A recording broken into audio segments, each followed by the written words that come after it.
نبی پاک صلی اللہ تعالی علیہ وسلم نے حج ایک فرمایا، قربانی حضور جس دن مدینے آئے اس وقت شروع فرمائی، اور ہر سال حضور قربانی دیتے، ہر سال دو جانور ذبح فرمائے۔ یا رسول اللہ صلی اللہ تعالی علیہ وسلم، دو کا کیا مقصد فرمایا؟ ایک میری طرف سے، ایک میری غریب امت کی طرف سے۔ یا رسول اللہ صلی اللہ علیہ وسلم کس طرف سے فرمایا؟ ایک میری طرف سے، ایک میری امت کی طرف سے۔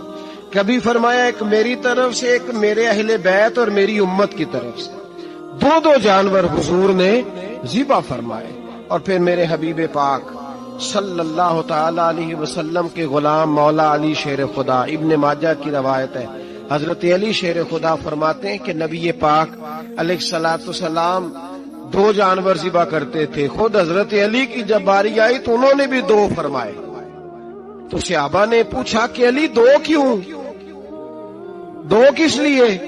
تو حضرت علی رضی اللہ تعالیٰ عنہ فرمانے لگے، مجھے میرے حبیب نے وصیت فرمائی تھی کہ علی تو نے دو کرنے، ایک اپنی طرف سے کیا کرنا، ایک میری طرف سے کرنا، تو میں ایک اپنی طرف سے دیتا ہوں، ایک اپنے نبی پاک کی طرف سے دیتا ہوں صلی اللہ علیہ۔ دو جانور۔ آپ لوگوں نے سنی ہوئی ہے یہ بات کہ مہینہ کھانا نہیں پکتا تھا حضور کے گھر میں۔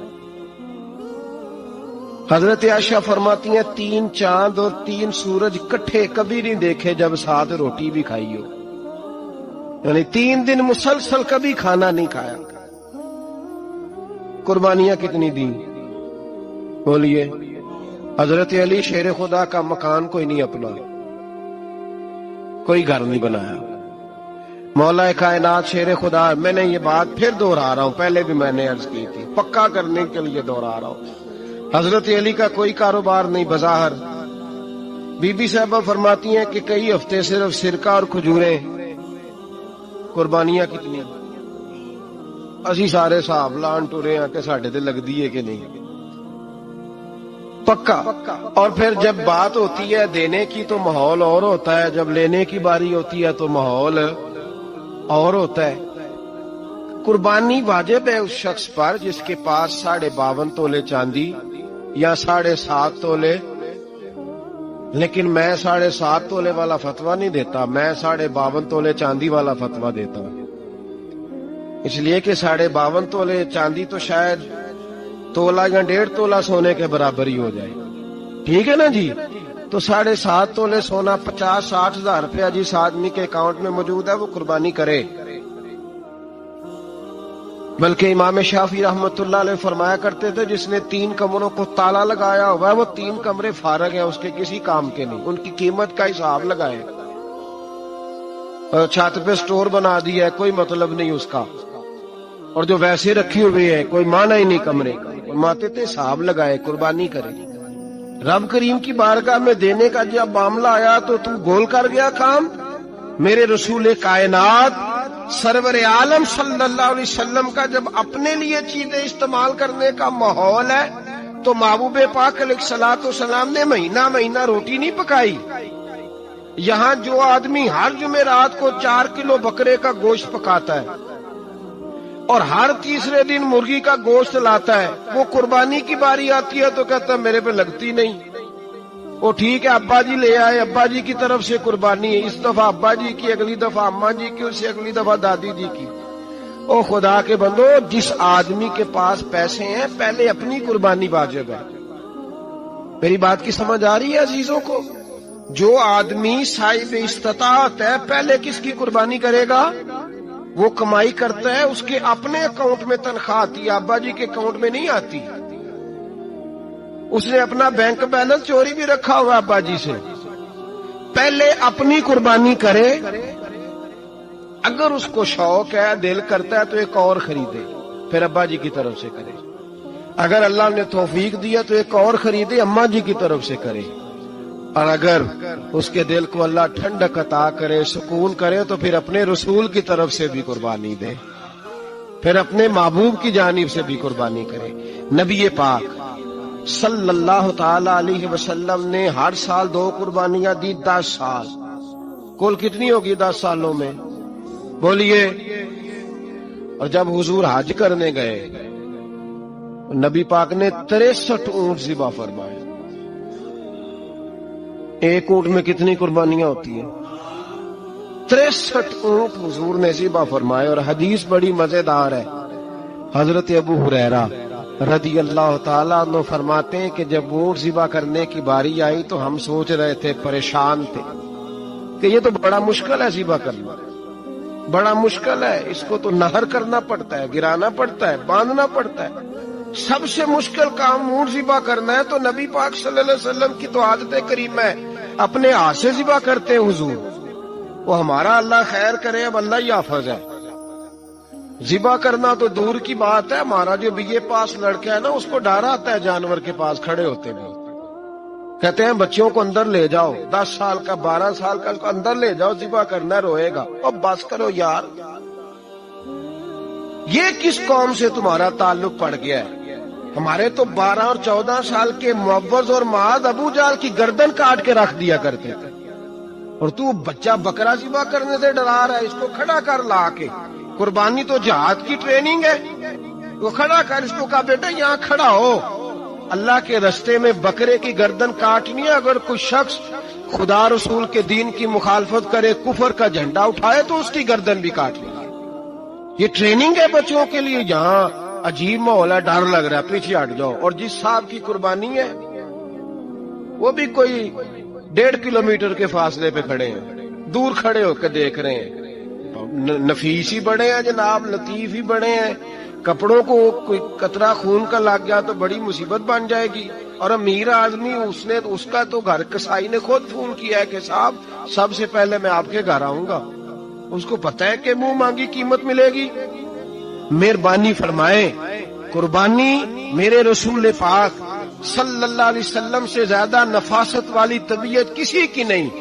صحابہ کہتے ہیں اتنا حسین محبوب کا انداز تھا کہ کبھی کپڑوں پہ مکھی بھی نہیں بیٹھی تھی. اور حضور سے ہم سلام لیتے تھے، دست مبارک چومتے تھے تو ہمارے ہاتھوں سے کستوری کی خوشبو آنے لگتی تھی.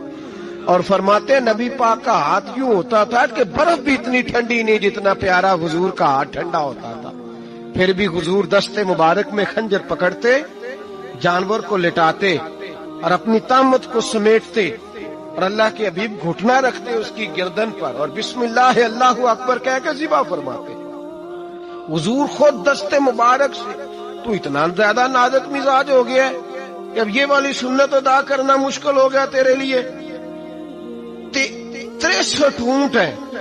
اور صحابہ کرام علیہم رضوان فرماتے ہیں کہ حال یہ ہے، ہم سوچ رہے ہیں کیسے ذبح کریں گے، کیا کریں گے، کیسے گرائیں گے. اور نبی پاک صلی اللہ علیہ وسلم کہتے ہیں ہم ابھی سوچ میں ہی تھے کہ حضور نے چھری پکڑی. خنجر جب حضور نے اٹھایا تو فرماتے ہیں اونٹ دوڑتا ہوا آیا اور نبی پاک کے سامنے آ کے لیٹ گیا. فرماتے ہیں اللہ کے رسول نے بسم اللہ اللہ اکبر کہہ کے ذبح کیا. اس نے ٹانگ بھی کوئی نہیں ہلائی، پیر بھی کوئی نہیں ہلایا. وہ کسی شاعر نے بڑی عجیب بات کہی تھی. اس نے کہا پھنسی جو دام میں بلبل تو لگی یوں کہنے، کرے گا قتل کیا تو نے جب اسیر مجھے، کباب شمع کے شعلے پہ کیجیو صیاد، شکل گل نظر آئے دم اخیر مجھے. وہ کہتے ہیں بلبل کو شکاری، صیاد شکاری، شکاری نے پکڑ لیا بلبل کو تو صیاد سے بلبل کہنے لگی تو نے پکڑا ہے تو قتل تو کرے گا ہی نا، کھائے گا تو صحیح، ایک میری منت ہے. شکاری کہنے لگا وہ کیا؟ تو بلبل کہنے لگی جب تو مجھے ذبح کرے نا اور پکائے تو مجھے پھول سے بڑی محبت ہے. اس طرح کرنا، کوئلے اتنے زیادہ دہکانا، اس قدر زیادہ آگ جلانا کہ ان کی شکل گلاب کے پھول کی طرح سرخ ہو جائے. تو جب تو مجھے ان پر جلائے گا تو مجھے تکلیف نہیں ہوگی، اس لیے کہ محبوب کا چہرہ جو سامنے آ جائے گا مجھے تکلیف نہیں ہوگی. پھنسی جو دام میں بلبل تو لگی یوں کہنے، کرے گا قتل کیا تو نے جب اسیر مجھے، کباب شمع کے شعلے پہ کیجیو صیاد، او شکل گل نظر آئے دم اخیر مجھے. ہمارے ہاں ایک رواج یہ بھی ہے کہ 2 بندے ہاتھ رکھتے ہیں. ذبح وہ کر رہا ہوتا ہے تو جس کی قربانی ہوتی ہے اس کو کہتے ہیں تو بھی ساتھ ہاتھ رکھ. ہوتا ہے نا جی بہت ساری جگہوں. اب حکم یہ ہے شریعت اسلامیہ کا کہ جب جانور ذبح کریں گے تو پڑھیں گے بسم اللہ اللہ، بسم اللہ اللہ۔ ہاں نبی پاک صلی اللہ علیہ وسلم نے لمبی دعا پڑھی، صحابہ بھی لمبی دعا، انی وجہت وجہی للذی فطر السماوات والارض حنیفا وما انا من المشرکین، یہ بھی پڑھا۔ اور پھر میرے رسول پاک صلی اللہ علیہ وسلم نے یہ بھی کہا کہ اللہ میری طرف سے قبول فرما، میری امت میری اہل بیت کی طرف سے قبول فرما۔ صحابہ جب جانور ذبح کرنے لگتے پہلے یہ دعا پڑھتے، پھر کہتے اللہم تقبل منا کما تقبلتا خلیل کا ابراہیم علیہ السلام وتقبلتا حبیب کا محمد صلی اللہ علیہ وسلم، اے اللہ ہم سے بھی قبول فرما جیسے تو نے حضرت ابراہیم سے قبول فرمائی اور جیسے اپنے حبیب حضرت محمد صلی اللہ علیہ وسلم سے قبول۔ یہ ساری دعا پڑھیں، اور جب جانور ذبح کرنے لگے تو پھر پڑھیں بسم اللہ اللہ، بسم اللہ اللہ۔ اچھا دو آدمیوں نے ہاتھ رکھا ہوا ہے، دو آدمیوں، اب اگر ایک نے بھی نہ پڑھی بسم اللہ اللہ اکبر تو جانور حلال نہیں ہوگا، دونوں کو پڑھنا پڑے گا۔ مسئلہ یاد رکھا۔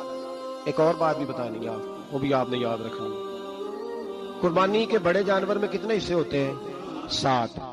اب 7 حصوں میں 7 کی نیت قربانی کی ہونی چاہیے، 7 6 حصے ڈال گئے، جو چلے تھوڑے سے زیادہ امیر لوگ نہیں تھے، نارمل تھے، انہوں نے 6 حصے ڈال لیے۔ 7واں امیر آدمی تھا، اس کو جا کے کہا یار ایک حصہ نہیں مل رہا، تو چل تو نے تو 2-3 بکرے لیے ہوئے ہیں، تو بھی شامل ہو جا۔